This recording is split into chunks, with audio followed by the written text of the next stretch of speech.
Back doctor صاحب. ایک اہم سوال آپ جو سامنے آ رہا ہے وہ یہ ہے کہ ایران کے اوپر ظاہر شدید حملے ہو رہے ہیں اور ہزاروں کی تعداد کے اندر حملے ہو رہے ہیں اور ہزاروں ٹن بم وہاں پہ گرائے جا رہے ہیں, لیکن ایران کھڑا ہے. اب ایران جس طرح آپ نے بھی جو 2-3 شرائط کا اظہار کیا ہے, بتایا ہے کہ ایران کیا کہہ رہا ہے, کیا مانگ رہا ہے. اگر امریکہ یا اسرائیل جنگ بند کرتے ہیں, وہ کہتے ہیں ٹھیک ہے ہم نے اپنے مقاصد حاصل کر لی ہیں, ایران کے پاس نیکسٹ کورس آف ایکشن آپ کو کیا لگ رہا ہے, یا ایران کیا کرنے جائے گا؟ میرے خیال ہے جیسے میں آپ سے گزارش کی کہ ایران نے اپنی چیزیں سامنے رکھی ہوئی ہیں, اور اب بڑا فیصلہ یہ ہونا ہے کہ جب ایران پر حملے بند ہوں تو کیا ایران بھی حملے بند کرے گا یا ایران اوفینسو پہ چلا جائے گا. میرا ذاتی خیال ہے کہ ایران اوفینسو پہ نہیں جائے گا.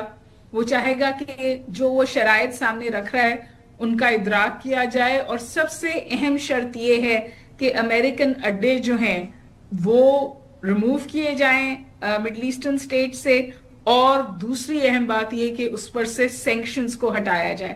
میرا خیال ہے کہ وہ جو اسٹریٹ آف ہرمز کا اسے ریٹرن آیا ہے اس کے بدلے میں وہ یہ چاہے گا کہ اس کے اوپر جو گلوبل سینکشنز ہیں اور جو اس کا پیسہ, بہت زیادہ پیسہ امریکن بینکس میں فروزن ہے, وہ ریلیز کیا جائے. ایون آپ کو پتہ ہے برٹن نے ان کے پیسے کھائے ہوئے, جہازوں کے پیسے لیے تھے, آج تک وہ جہاز نہیں دیے اور وہ جہاز کسی اور کو بیچ دیے.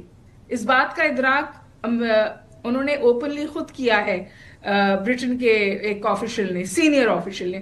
ہیونگ سیڈ دس, میرا خیال ہے کہ آپ یہ بھی تو سوچئے کہ کیا مخمصہ ہے اس وقت گلف سٹیٹس کا. گلف سٹیٹس کا جو سب سے بڑا مخمصہ اور پریشانی ہے وہ اس وقت یہ ہے کہ سمجھ لیے ایران ایلیمنیٹ ہو گیا, ایران ختم ہو گیا, جو ہوتا ہوا نظر نہیں آ رہا. لیکن اگر ہو جاتا ہے تو اس کا مطلب ہے کہ کل گریٹر اسرائیل کا روکنے والا کوئی ہے ہی نہیں, ریجن میں بیلنس ہی ختم ہو جائے گا. اور جو میٹنگ پرائم منسٹر نتنیاہو اور پرائم منسٹر مودی کے بیچ میں ہوئی تھی اس جنگ سے 2 روز پہلے, اس میٹنگ میں کیا باتیں ہوئی تھی؟ اس میں کہا تھا ایک ہیگزاگن الائنس ہم بنا رہے ہیں جو قلع قمع کرے گی رائزنگ ریڈیکلزم کا. ایک ہے ایکسس آف شیعہ جو ہم نے آدھا کر دیا ہے, آدھا حملہ ایران پہ ہوگا, اس کے بعد ہو جائے گا, اور rising axis of radicalism, Sunni axis of radicalism. اور سنی ایکسس آف ریڈیکلزم میں کس کا نام لیا گیا تھا؟ ترکیہ, سعودی عربیہ, پاکستان. اور اس وقت ہمارے پاس قوی شواہد موجود ہیں. میرا خیال ہے آپ کل پرسوں تک یہ خبر سن بھی لیں گے کہ اس وقت جو بڑا حملہ پاکستان نے افغانستان میں کیا ہے اور وہاں پہ جو لوگ ایلیمنیٹ ہوئے ہیں اس میں شاید انڈیا کے بہت اہم لوگ تھے, تحریک طالبان پاکستان کے بہت اہم لوگ تھے, اور مڈل ایسٹ سے بھی کچھ لوگ تھے. تو یہ جو نیکسس کی میں آپ کے پروگرام پہ اور جگہ بات کرتی ہوں نا کہ ایک افغان, اسرائیلی اور انڈین نیکسس ایمرج ہو رہا ہے, یہ صرف ہمارے لیے لمحہ فکریہ نہیں ہے, یہ بڑا عام نقطہ ہے حسن. یہ جو بالکل افغانستان کے اندر یہ ہوا, اچھا ہوا ڈاکٹر صاحب نے اس طرف اشارہ کیا.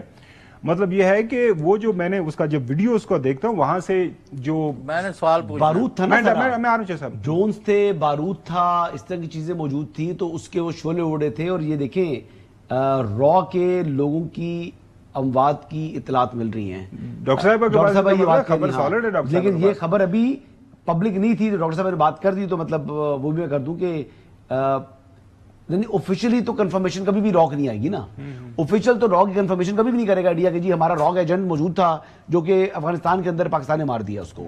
ویسے یہ بھی ہے, اور راک ایجنٹ نہیں موجود تھا نا جی, ہم نے تو پاکستان میں بھی ایک کو پکڑ کے رکھا ہے. وہ تو کلبھوشن بھی موجود ہے, شکر ہے انہوں نے مان لیا ہے, وہ کمانڈر صاحب نے ثابت ہو گیا, ورنہ یہ اس کو بھی ڈسون کر دیتے. بہرحال پہلی بات تو یہ ہے جی کہ جو آپ بات کر رہے ہیں کہ افغانستان کی حد تک تو پاکستان جو اپنی کارروائیاں کر رہا ہے وہ اس لیے کر رہا ہے کہ جو ہمارے مطالبات ہیں اس پر اگر آج افغانستان کی جو قابض رجیم ہے تو ہماری کوئی جنگ نہیں ہے ان سے. پہلی بات یہ ہے. دوسری بات یہ ہے کہ جو پاکستان کے اندر دہشت گردی کے اندر ملوث لوگ ہیں ہم نے ان کی حوالگی کا مطالبہ کیا ہے, اور جب تک وہ یہ نہیں کریں گے تو پاکستان کے لیے افغانستان کی سرزمین پر موجود جو خطرات ہیں ہم ان کو ٹارگٹ کر رہے ہیں. یہ جو نیا پروپیگنڈا سٹارٹ کر دیا انہوں نے ری ہیبلیٹیشن سینٹر کا, یہ ان کی یہ طالبان یہ مسلمان والے طالبان نہیں ہیں، ان کے دادا تھے طالبان، ٹھیک ہے، وہ طالب تھے، مدرسوں میں پڑھتے تھے. یہ والے تو بالکل ان کا اسلام سے دور دور تک کوئی تعلق نہیں ہے. یہ داڑھی مت دیکھیں ان کی، پہلی بات. دوسری بات یہ ہے کہ جی ایران کے جو قومی سلامتی کے جو سیکٹری ہیں ان کی علی لاجانی صاحب کی جو ہے وہ شہادت کا دعویٰ کر رہے ہیں اسرائیلی میڈیا، اور کچھ کنفرمیشنز ہیں جی ایران سے بھی اس متعلق. اللہ کریے خبر غلط ہو، لیکن وہ جب خبر کنفرم ہوگی. چوئی صاحب آپ کو سوال کرنا چاہ رہے ہیں ڈاکٹر صاحبہ سے؟ جی میں ڈاکٹر صاحبہ سے اسٹریٹ سوال کرنا چاہتا ہوں. سچویشن یہ ہے کہ جو چل رہا ہے ایران ورسز امریکہ اور اسرائیل، ایک سچویشن یہ ہے، ایک یہ ہے کہ امریکہ آج یا کل یا 2 دن بعد یک طرفہ اعلان کر ہمارے مقاصد ہو گئے، ہم سیز فائر کی طرف بڑھ گئے ہیں. تیسرا جو خوفناک ایک شکل نظر آ رہی ہے کہ یہ الٹیمیٹ تباہی کی بارش تو نہیں کرنے کا سوچ رہے اسرائیل اور امریکہ ایران کے خلاف. ڈاکٹر صاحب میں تھوڑا سا آسان اور سوال کر دیتا ہوں. کچھ لوگوں کا یہ خیال ہے کہ میرا خیال ہے آپ ریفر کر رہے ہیں کہ کہیں نیوکلیئر ٹیکٹیکل نیوز کی طرف نہ چلیں، کیونکہ فرسٹریشن اتنی زیادہ ہے کیونکہ سمجھ نہیں آ رہی کیا چلے جائیں. دیکھیے اس کا اشارہ ملتا ہے، لیکن آئی ایم ہوپنگ کہ اسٹریٹجک ریسٹرینٹ ہوگا اور وہ اس طرف نہیں جائیں گے. اور اس کی وجہ یہ ہے کہ پھر میرا خیال ہے کہ ہمیں ماسکو کو ذہن میں رکھنا چاہیے. ماسکو بھی نیوکلیئر پاور ہے، اور ابھی چائنا کا کردار اس طور سامنے نہیں آ رہا، لیکن چائنا بہت اہم کردار ادا کر رہا ہے پاکستان اور افغانستان کے بیچ میں بھی. بالکل صحیح. اور میرا خیال ہے کہ between Iran and the Gulf states also. تو وہ کل میں ایک ڈسکشن سن رہی تھی، تو وہاں سے جو چائنا سے پروفیسر تھے انہوں نے کہا چائنا از دا ایڈلٹ ان دا روم، یعنی اور کوئی جو ہے وہ بڑے کی طرح بہیو نہیں کر رہا. رشیا ہمیں تھوڑا سا اپرچونسٹ نظر آ رہا ہے، وہ اپنا فیض نکال رہا ہے اس سچویشن سے. ایران کانفلکٹ میں ہے اور اب اس کانفلکٹ سے اتنی تباہی کے بعد اپنا فیوچر سیکیور کرنا چاہتا ہے. تو جو سمجھیے دا ایڈلٹ ان دا روم ان سم ویز از چائنا، اور وہاں سے میں سمجھتی ہوں کہ ڈپلومیسی کی طرف پش آئے گا. ڈاکٹر صاحبہ لیکن ہمارے جو مڈل ایسٹرن ممالک ہیں، چاہے وہ سعودیہ ہو جائے، یو اے ای ہو جائے، کویت ہو جائے، بحرین ہو جائے، قطر ہو جائے، انہوں نے بڑا میچورلی ہینڈل کیا. یہ بھی دیکھ لیں انہوں نے یعنی ریٹیلیشن نہیں کیا اگریشن کے جواب میں ایران کے.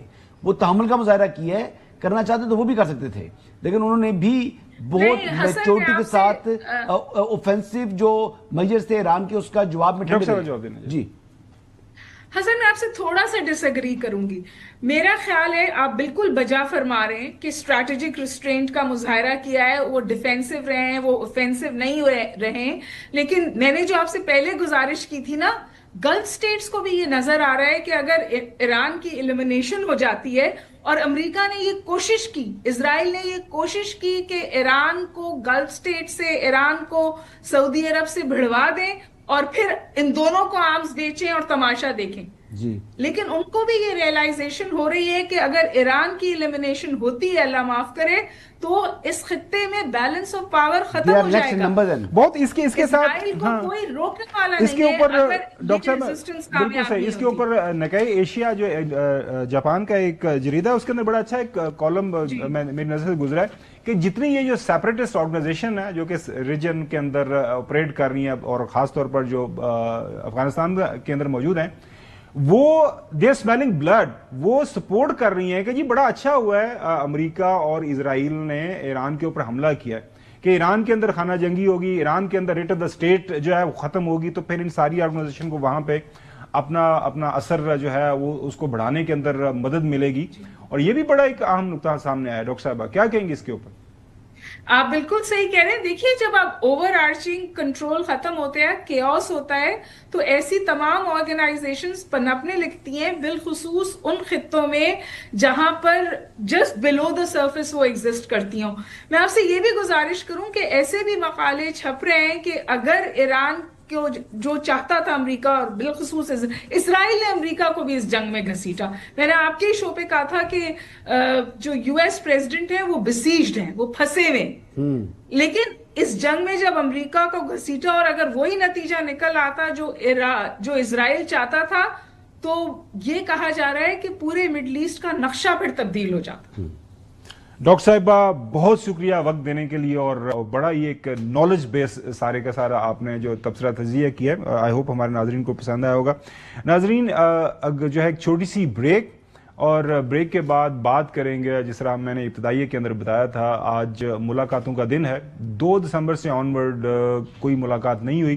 عدالتوں کے اندر جو کیسز ویسز چلے وہ تو اب سامنے ہی ہیں. لاسٹ جو کیس ہوا تھا یہاں پہ اسلام آباد ہائی کورٹ کے اندر، تو عدالت نے یہی کہا تھا 2 ممبر بینچ نے کہ جیل قوانین کے مطابق جو بھی طریقہ کار کا ہے اس کی ملاقات کروائی جائے. ملاقات کیا آج ہوگی یا نہیں ہوگی، عید سے پہلے کوئی چانس ہے کہ نہیں ہے؟ ہم کوشش کریں کہ حسن سے کوئی انسائڈ سٹوری جاننے کی کہ ملاقات کیا عید سے پہلے کوئی ہوگی یا پھر عید کے بعد ہی ملاقات کا کوئی امکان ہے.